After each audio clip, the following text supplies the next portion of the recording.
уважаемые выступающие, хочу всех предупредить. Мы утвердили регламент. Выступаем до 5 минут. Кто будет задерживаться за трибуной дольше 5 минут, микрофоны будут отключаться. Приготовиться к выступлению Горбатову Леониду Васильевичу, директору музея имени Кельчичакова. Пожалуйста. Уважаемые делегаты и гости съезда хакасского народа, уважаемый Руслан Михайлович, Виктор Михайлович, Владимир Николаевич. Президент районного совета старейшин хакасского народа, а также делегаты Архангельского района поручили мне выступить на этом съезде, дать оценку работе Республиканского совета старейшин за 5 лет, озвучить основные проблемы Архангельского района, которые нужно решить в ближайшие 5 лет, а также внести предложение о развитии и сохранении хакасского языка. Нужно отметить, что эти 5 лет Республиканский совет старейшин хакасского народа строил свою работу в тесном взаимодействии с руководством Республики Хакасия, с правительством Верховным Светом. И благодаря этому в Орджоникидзевском районе на территории Новоясовского сельсовета были решены многие проблемы.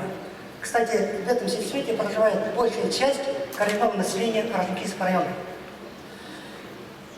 Хотел перечислить. Проведен капитальный ремонт сельского дома культуры селения Новоясова. Еще в 90-х годах прошлого века там был пожар, практически этот дом культуры не функционировал. Виктор Михайлович Зимин был в начале ремонта и по окончании ремонта, как небо и земля. Теперь это один из лучших домов культуры в районе.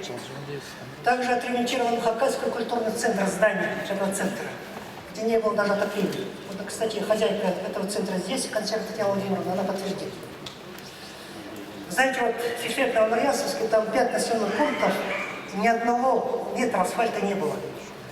И жители села Новомарьясова просто мучились от пыли, задыхались просто. Вот. Пыль поднимали эти машины сажающие.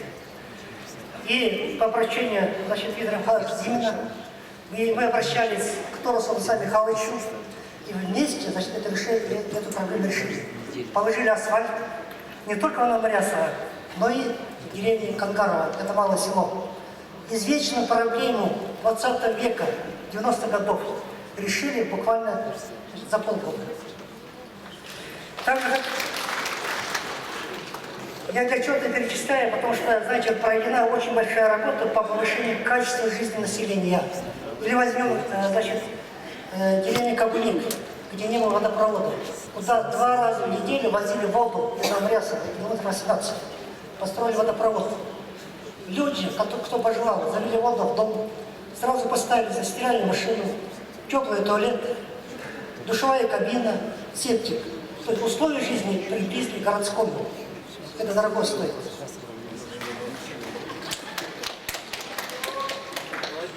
И хотел бы сказать, что решили проблему 80-х годов 20 века буквально за неделю. Поставили второй трансформатор в деревне Горинова, и проблема нехватки электричества решена была за неделю. Это не полный перечень сделанного. И хочу сказать, что если перечислять мероприятия по программе республиканской по развитию и сохранению малых сел и отдаленных сел, то список получится очень внушительный.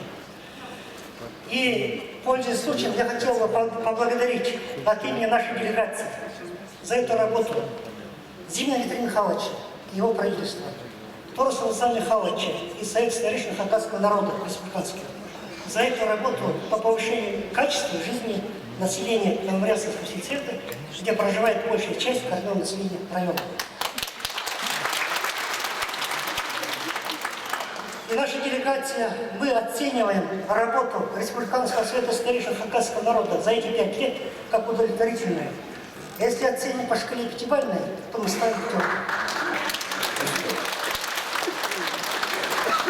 Но жизнь на месте не стоит, одни проблемы появляются, другие решаются. И сегодня я хотел бы обратить ваше внимание, заострить ваше внимание на основных, хочу подчеркнуть, основных проблемах Орджоникидзевского района, которые перед нами стоят. Они следующие. Первое, в сфере образования, 4 проблемы. Первая проблема. Здание начальной школы в деревне Монастырево, где проживает большая часть населения, там Хакаса, 80%. Здание школы 1966 года постройки. Оно признано аварийным. Это село Хакасское, люди там имеют работу, живут и будут жить. Необходимо строить там школу начальную на 20 детей с учительским домом. Есть такой замечательный проект, который у нас реализуется в республике. Вторая проблема – школа Айгайдаровская. Это тоже проблема 90-х годов прошлого века, где электротопление не справляется, очень холодно. 10-12 градусов значит, тепла в коридоре, в классах чуть повыше. Значит, дети страдают здоровьем, да, и учебный процесс. Нужно решать проблему. Третья проблема. В свое время это прежнее правительство построило в поселок Копье в районном центре здание средней школы двухэтажное, вместо трехэтажного по проекту. Теперь мы имеем проблему. Школа занимается 10 лет. Это тяжело. Жалобы, письма, обращения, решать нужно проблему. И нужно сказать, что глава района здесь присутствует, Павел Сергеевич, он предложил идею, абсолютно верную идею, по реконструкции существующего здания значит, двухэтажного здания капитального кирпичного под детский сад начальной школы. Стоимость реконструкции около 45 миллионов рублей. Ну, где мы там решили, получается, мы справимся, значит, если нам дадут 39 миллионов рублей, это вместе с оборудованием. И проблему начальной школы мы решили. Это намного дешевле, чем строить новую школу. И четвертая проблема, основная, это наша здание боль, это Юрская средняя школа. Здание признано аварийным в 2009 году. Эта школа начала строиться с 2011 года. До сих пор она не построена. Очень надеемся, что в этом либо в следующем году мы попадем в федеральную программу, и школа будет достроена. Юрий Карпович, спасибо.